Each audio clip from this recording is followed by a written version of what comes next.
السلام عليكم. ده أول فيديو، ودول أول 3 أسئلة معانا في النماذج. خلينا كده نسحب أول سؤال معانا. اسحب الواحدة هنا، كبر.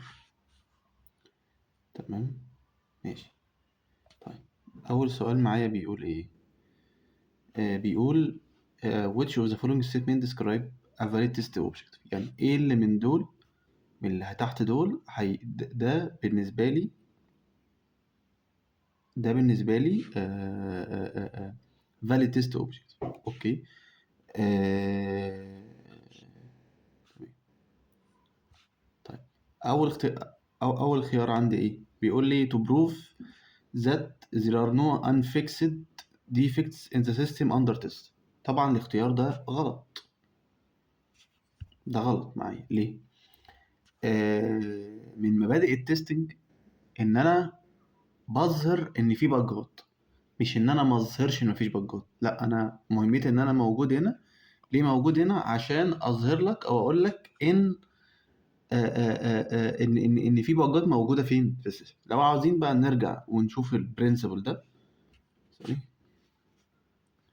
نشوف البرنسبل ده. تعال نشوفه اهوت عندي، انا مجهزه لك.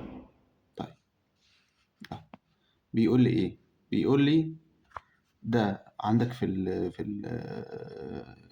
السيرفيس. بيقول لك ان انت اهو، بيقول لك ان انت التستنج shows the presence not the absence of defects. يعني هو بيظهر لي وجود البجات، مش بيظهر لي، مش ان انا هدفي ان انا اجي اقول لك لا ده والله السيستم بتاعك حلو جدا، مش محتاج تصل، مش محتاج اي حاجه. طيب، نرجع تاني للسؤال بتاعنا. ماشي. نرجع للسؤال بتاعنا.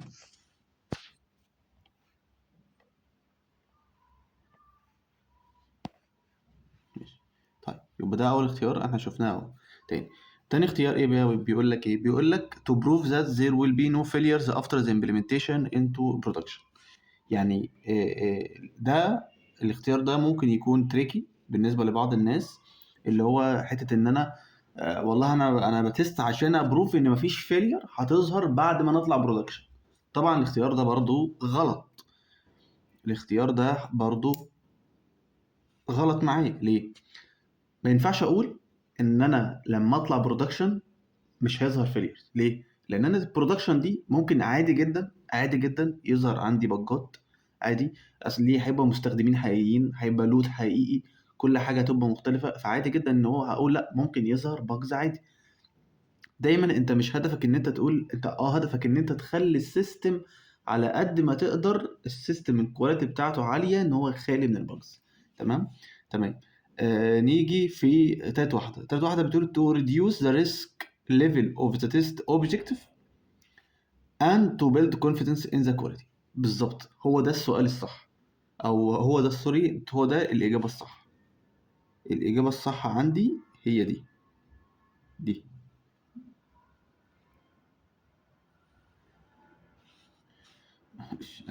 الاجابه الصح. ايه دي الاجابه الصح عندي؟ ان انا اقلل ريسك وابني ثقه في الايه، الكواليتي ليفل. التستنج بتاعي دي صح ليه؟ عشان هو بيفايند الديفكتس والفيليرز اللي هتقلل الريسك بتاعتي. انا ببقى طبعا، احنا بنبقى عاملين ليفل اوف ريسك، بنبقى عاملين اساين للريسك، فانا هدفي ان انا اقلل الريسك دي. فان انا فايند بجات هتقلل الريسك دي وهتبني ثقه في الكواليتي بتاعتي. اخر واحده بتقول لي هنشيل بس بتاع عشان مش شايفين. سوري، يبقى دي تبقى دي الإجابة الصح. to verify that there are no untested combinations of input. طبعا ده الايه بيقول لك ان انت بمعنى صح ان انت تست كل حاجه، وطبعا ده غلط. وده بيودينا للبرنسبل التاني، ان انا ما تست يعني ان انا تست كل حاجه. ده يعني ده مش ممكن طبعا. اهو لو رجعنا للبرنسبل رقم 2، هيقول لك ايه؟ exhaustive testing is impossible. ان انا تيست كل كومباينيشن وتست كل حاجه في الويب سايت. ده مش كلامي ولا كلام حد، ده كلام السيرفيس اهو. ان انا تيست كل حاجه، ان انا تيست كل حاجه، ده طبعا ايه؟ ده طبعا ايه؟ مش طبيعي يعني ان انا تيست كل حاجه. تمام. ماشي، واحنا كده اول سؤال ده اللي اجابته. ماشي، ندخل بقى نشد معانا تاني سؤال. طيب نخش عليه على طول. تاني سؤال بيقول لك ايه؟ Which of the following options shows an example of test activities that contribute to success؟ إيه اللي من دول هو مثال على التست اكتيفيتي، على التست اكتيفيتي اللي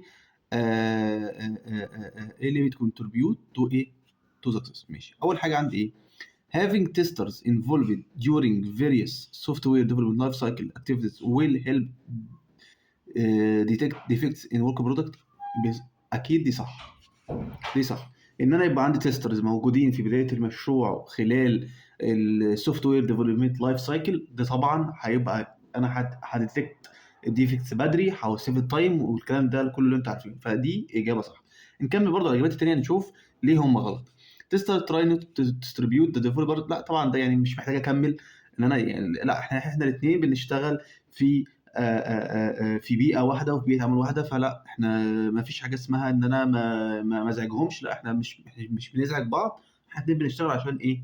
يعني المشروع ينجح، فدي طبعا غلط. تيسترز كولابريتنج وذ اند يوزر، ما تكملش يعني كمل عادي بتاع امبروف كواليتي.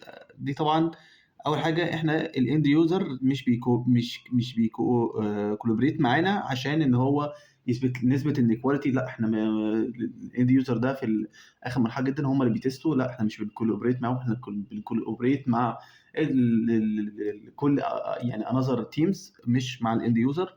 سيرتيفايد تيستر ويل زي ماتش طبعا ده اجابه غلط. ان هو بيقول لك ان انا عندي ان انا عندي ان السيرتيفايد تيستر، ان انا عندي السيرتيفايد تيستر هم اللي بيشتغلوا احسن من التانيين، طبعا دي برضو اجابه غلط، مفيش حاجه بتقول كده. تمام، ندخل على السؤال رقم 3. فين السؤال؟ تمام، بيقول لي ايه في السؤال رقم 3؟ بيقول لي you have been assigned as a tester you have been assigned as a tester to a team producing a new system. You have noticed that the no changes have been made to existing regression test cases for several iterations, and no new regression defects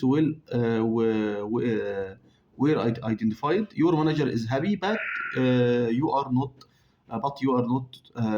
Which testing principle انت بتاساين لنيو سيستم، ولقيت ان مفيش اي تغييرات حصلت في الريجريشن بتاعتنا، وان مفيش نيو ريجريشن ديفكتس وير ايدنتيفايد. فطبعا مديرك مفيش بجات جديده ظهرت، فرحان وانت غير زعلان. ايه البرنسبل اللي بيقول لنا ده؟ تيست سوير اوت بالطبع ده صح. ليه هي صح؟ تيست سوير اوت كانت بتتكلم، ده تقريبا مش عارف كان البرنسبل الرابع او الخامس، كان بيتكلم على نشوف اهوت لما احنا نقول اهو فين.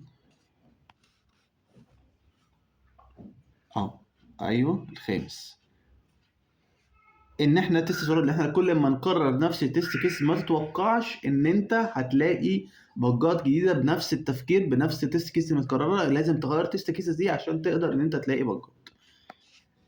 بس كده. نرجع للسؤال رقم 3. طبعا بقيه الاكزوست تيستنج طبعا دي مش بتمثل البرنسبل ده، ولا الديفكتس كلاستر توجذر، ولا حتى الابسنس اوف ديفكتس بوليسي، ده بيمثل ال ال ال ال ال الحاله دي يعني.